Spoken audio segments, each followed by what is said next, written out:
RRB, l'invité du matin. Notre invité ce matin, Philippe Darasson, bonjour. Bonjour. Merci d'être avec nous. Vous êtes le président du cluster maritime. On va parler avec vous d'ici quelques instants de la journée de la mer. Ce sera la 3e édition. Un mot tout d'abord pour un petit peu repréciser ce qu'est le cluster maritime. Il regroupe qui et ça sert à quoi un cluster maritime ? C'est une bonne question. C'est vrai que pour les éditions, un cluster, on sait ce que c'est. Mais en fait, ce qu'on sait, il y a 5 ans à peu près, considérant que 1,4 million de kilomètres carrés comme terrain de jeu. C'est des véritables enjeux naturels à valoriser économiquement et à développer.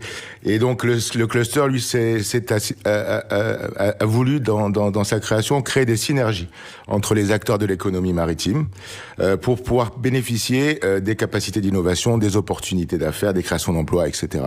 Et au jour d'aujourd'hui, donc 5 ans après des débuts de création, c'est une association, c'est plein de volontaires qui vont dans le même sens et créer de l'activité dans le domaine de l'économie maritime.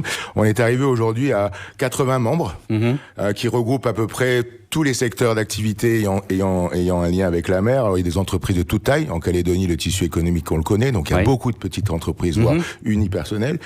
Et on intègre également des laboratoires, des centres de recherche, des organismes de formation, les directions techniques de collectivités, des acteurs économiques locaux, la marine nationale. Donc, en fait, c'est une mise en commun et en synergie de capacités pour essayer de trouver des solutions au développement de l'économie maritime. Vous parliez d'entreprises qui sont dans ce cluster maritime. On est bien d'accord que ce ne sont pas seulement les entreprises j'allais dire touristiques ou qui font des activités touristiques autour de la mer. Il y a d'autres choses. Il y a aussi les transporteurs, etc., etc. Absolument. C'est tout ce qui touche au monde de la mer. Et souvent, on limite un petit peu le monde de l'économie maritime à ce qui se passe sur l'eau. Mais non, c'est pas ça.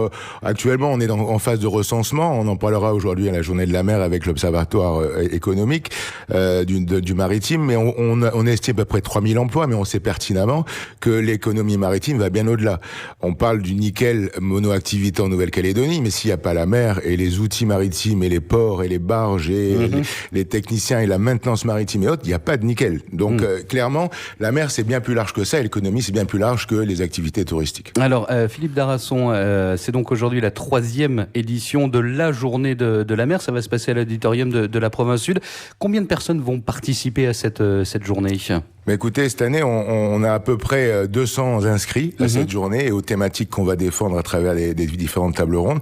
C'est un bon cru, je dirais. C'est encore une fois la preuve que l'économie de la mer et les problèmes et les enjeux qui y sont liés amènent beaucoup de professionnels à venir autour de ces journées de la mer pour pouvoir en discuter et trouver des solutions. Et cette journée de la mer 2019 qui fait suite aux états généraux de la mer, c'est ça. C'est un peu comme ça que vous l'avez voulu pour faire suite à ces états généraux. Tout à fait. Les états généraux de la mer qui ont été le point d'origine, je dirais, du cluster maritime et de la réflexion à mener globalement sur les activités économiques maritimes, a été suivi ensuite par une déclinaison via 3 journées de la mer. On arrive aujourd'hui à la 3e journée de la mer avec des plans d'action qui avaient été déterminés lors des états généraux. Et donc, à l'issue de cette 3e journée et des résultats qu'on aura obtenus et du bilan qu'on pourra en tirer, on programmera pour l'année prochaine, non pas une journée, mais à nouveau des états généraux avec l'avenue d'experts, avec je dirais sur une semaine, sur plusieurs jours, donc quelque chose de beaucoup plus dense pour pouvoir refixer un cap sur les années prochaines. C'est important ça que les gens se retrouvent au moins une fois par an pour échanger, pour se donner peut-être de l'information qui passe peut-être pas au jour le jour. C'est important ça de se retrouver, que la communauté, j'allais dire de la mer, en globalité se retrouve. Ouais. Je crois que c'est extrêmement important. Le monde de la mer vit des accords et vit de la provincialisation comme beaucoup d'autres secteurs. Et il est clair que chacun a des politiques distinctes et efficaces, moins efficaces, et en tout cas pas forcément coordonnées au niveau du pays.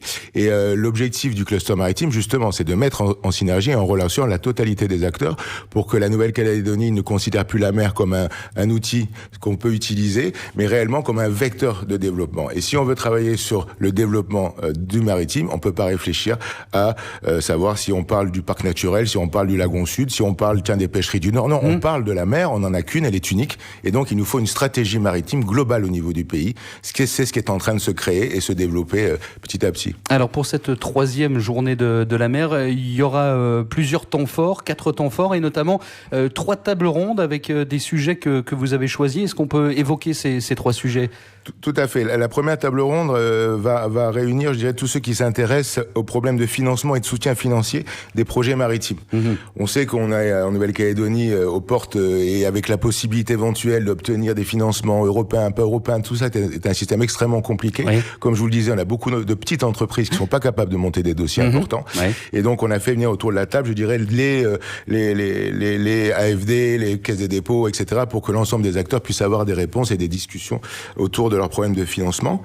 La deuxième table ronde est une table ronde qui va travailler autour du tourisme nautique cette fois-ci et sur le sujet des super yachts, dont on a bien sûr. C'est un sujet extrêmement important, les super yachts, parce que là, on pense forcément à ces possibilités de voyage au Chesterfield, etc. C'est exactement, c'est le fond, c'est ça. Disons que les super yachts, c'est vraiment l'occasion d'avoir une niche extrêmement valorisante, je dirais au niveau économique, avec des bateaux qui sont fréquents et nombreux dans la zone, mais qui viennent jamais chez nous. Et la question est de se poser pourquoi. On ne sait pas le lieu, mais ce qui s'est passé à Botombre-Près avec le Masteka 2 amène vraiment un éclairage sur le boulot qu'on a encore à faire, tant sur le plan, je dirais, des organisateurs et des agents de ces bateaux-là, avec des choses clairement définies vis-à-vis des touristes, que au niveau coutumier, des définitions des aires, les endroits pour aller, que les choses soient claires. Et je crois que là, c'est pour ça, et c'est l'objectif de cette table ronde, c'est de mettre autour de la table des gens qui vont pouvoir dire, chacun a ses priorités, mais voyons si on peut les mettre en commun et exploiter cette niche. Ce que vous êtes en train de nous dire, c'est que les super yachts, pour parler d'eux, oui, pourquoi pas, mais en ne faisant pas justement n'importe quoi et en discutant avant pour établir des cahiers des charges précis, c'est un peu ça ? Ah, carrément, mais c'est exactement. C'est-à-dire qu'en fait, on peut pas imaginer un tourisme nautique sans prendre en compte la dimension sociale et sociétale. On en a parlé beaucoup et on continue à en parler pour la croisière, les impacts sur les populations, etc. Donc tout ça, ça doit se faire en coordination avec les populations, les coutumes, etc. Tout ça qui se passe. Et vous sentez qu'il y a une volonté des gens de mer de s'intéresser à ces problématiques-là, que chacun fait pas son truc dans son coin Ouais, je pense que oui. Et d'ailleurs, on voit à travers les gens qui sont inscrits à la journée de la mer, on a la province des îles, on a la province nord, on a toutes les provinces qui sont là, ils ont envoyé des délégations, etc., pour discuter justement de ces problèmes. Et je crois qu'on est vraiment autour de la table, pas loin de considérer qu'on doit faire quelque chose en commun, quoi. Les problématiques de financement, la problématique des super yachts, c'était les 2 premières tables rondes. Il y en aura une troisième. Le thème. Une troisième qui est extrêmement importante pour la Calédonie, qui concerne la surveillance du domaine maritime. Parce que évidemment, c'est bien beau d'avoir dit c'est notre mer, c'est notre zone économique exclusive, très bien, on a un parc naturel, on veut le protéger, on veut le valoriser, etc. Mais comment on fait ? Par quel moyen de surveillance ? Est-ce qu'avec, je crois qu'on est doté de 2 gardiens ? Est-ce que c'est le rôle de la marine ? Est-ce que technologiquement, on n'est pas maintenant capable de surveiller par d'autres biais que des biais traditionnels ? Donc on parle de drones sous-marins, on parle de bouées connectées, on parle de satellites, on parle de surveillance à un haut niveau, avec des entreprises calédoniennes qui ont ces capacités-là et qui proposent justement des projets dans ce sens. Philippe Darasson, en tant que président du cluster maritime, vous en attendez quoi de cette journée de la mer aujourd'hui ? Aujourd'hui, j'en attends d'abord une mise en commun. Des échanges et qu'on puisse franchement se parler pour essayer d'élaborer quelque chose en commun. Et puis j'en attends également des prises des engagements politiques, puisqu'aujourd'hui nous aurons des prises de parole de la province sud avec Sonia Backès, également du gouvernement, du Congrès, du Ossaria.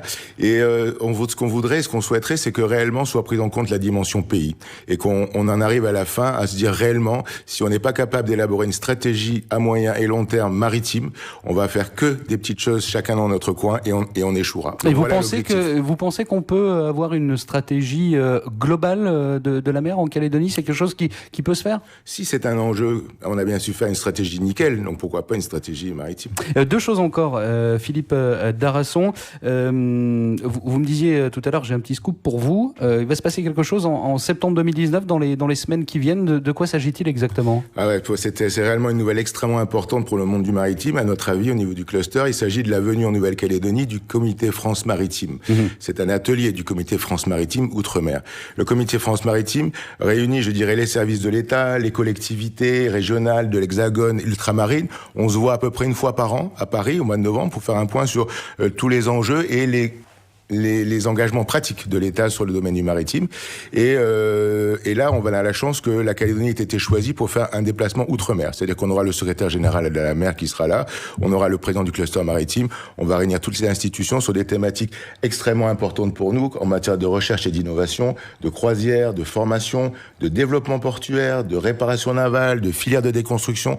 En fait, tous des sujets qui vont pouvoir ensuite, donc nos enjeux spécifiques vont pouvoir être intégrés dans les stratégies nationales à travers ce comité France Maritime Outre-mer. C'est important aussi d'aller voir ce qui se fait ailleurs. Je pense notamment à ce qui peut se faire ailleurs dans l'outre-mer. C'est important. C'est absolument fondamental. Ouais, je crois que même si les problématiques sont peut-être pas les mêmes pour tout le monde. Les problématiques sont jamais exactement les mêmes, mais réellement on a quand même des problématiques très très proches. On parle ici de climat et de problèmes climatiques et de cyclones avec ce qui s'est passé aux Antilles il y a 2 ans. Ils ont un vrai problème de déconstruction de navires. Toute la flotte est éclatée sur le récif. Bon, mais voilà. Donc nous, on a le même problème. On a des milliers d'épaves et de barges partout. Vous croyez que l'expérience et ce qu'ils sont en train de monter en matière de filière de déconstruction nous intéresse pas? Bien sûr que ça nous intéresse et qu'on va essayer d'éviter de refaire ce qui a déjà été fait ailleurs, quoi. Encore un mot, Philippe Darasson, avec la signature d'une convention entre le cluster maritime et l'EGC. De quoi s'agit-il exactement? Oui, pour nous, c'est important d'aborder ce volet formation. Les métiers de la mer sont très mal connus. Les métiers de la mer sont souvent peu valorisés. On est intervenu au niveau du SOFIP à Pointe-d'Imier la semaine dernière. On s'est rendu compte que réellement les jeunes avaient besoin de savoir qu'il y avait énormément de choses qui se faisaient en métier embarqué. Et pourquoi ils sont mal connus, ces métiers de la mer? Parce que la mer est mal connue d'une manière générale. En Nouvelle-Calédonie, soyons clairs, elle est beaucoup mieux connue. Mais c'est paradoxal ce que vous dites, on habite sur une île, donc on devrait la connaître, la mer. On va pas revenir sur la place du nickel en Nouvelle-Calédonie, si vous voulez bien. Enfin, en tout cas, réellement, la formation est importante et il y a une volonté avec la Chambre de commerce et les écoles et l'école de gestion maintenant de travailler et d'essayer d'élaborer des choses ensemble. On va les faire bosser, ils sont d'accord pour nous accompagner sur pas mal de sujets, de thématiques, d'études, etc. Et peut-être à terme, on verra s'il y a des formations spécifiques d'un niveau bac plus 4 peut-être, qui seraient intégrées dans le domaine du maritime. Mais c'est une première étape. Merci beaucoup Philippe Darasson d'avoir été avec nous ce matin. Je rappelle que vous êtes le président du cluster maritime et qu'aujourd'hui a lieu la 3e édition de la journée de la mer. C'est à l'auditorium de la Province Sud. Merci beaucoup. Merci à vous de m'avoir reçu.